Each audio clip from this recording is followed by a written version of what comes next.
Welcome back.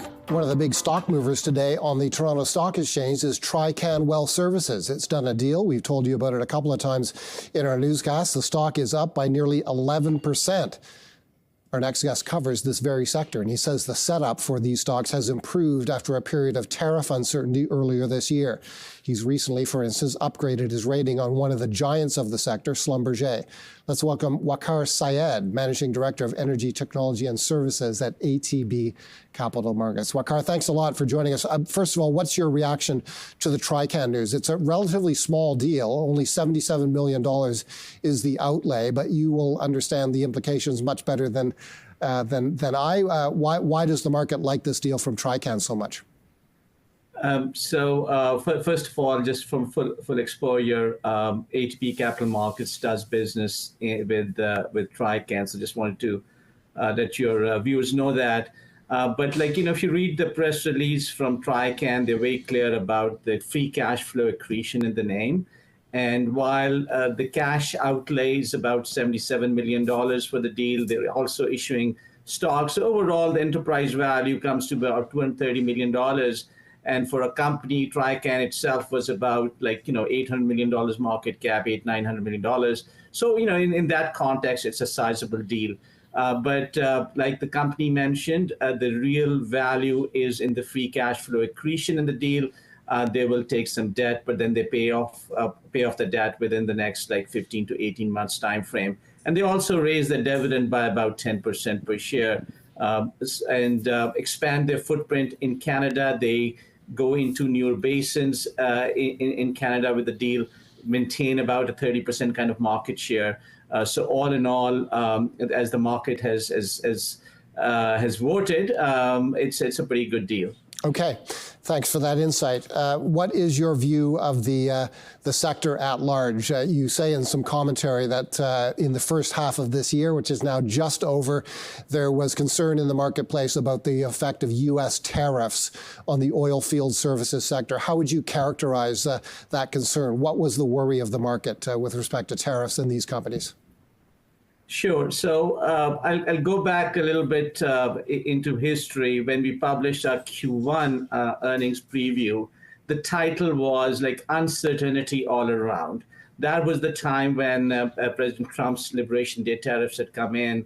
So there was uncertainty all around what the impact of tariffs is going to be on the sector, how the cost of the sector would go up. And then there were concerns about what the impact would be on macroeconomic conditions, on demand for oil, and on oil prices. So as the earnings season started, what we heard from all the management teams was that we have really no view or vision of where the sector is going to end up, what the activity levels are going to be globally through the end of the year. Now, as we enter into Q2, some of that uncertainty is resolving.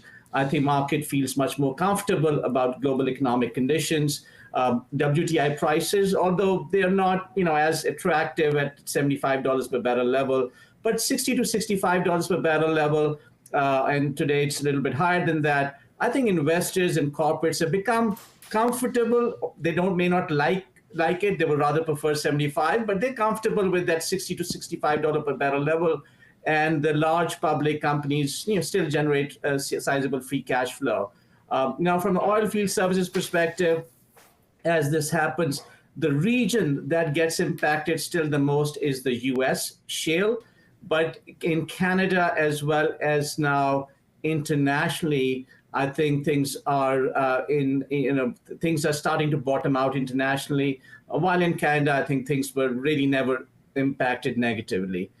Because Canada has some of its own unique characteristics. Okay, we're running out of time. Just tell us in less than 60 seconds why you upgraded Schlumberger. You've got a target of $43 per share there. Absolutely. So Schlumberger, number one, valuation is very attractive right now, trading at about 6.6 times EBITDA for this year, 6.3 times next year. Historically, it has traded at around 8 to 10 times EBITDA.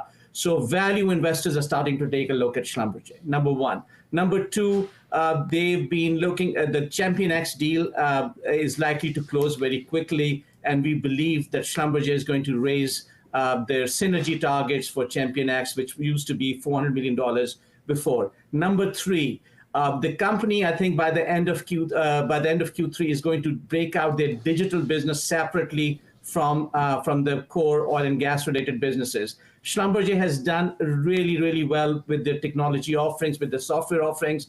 And when investors start to see the revenue growth and margins in the technology business, which is more similar to tech companies that trade at very, very high trading multiples, I think you could start to see some re-rating in the stock as well. So those are the three reasons we like it. There are some risks around right now, but you upgrade stocks when there are still risks, but when you have improving conditions.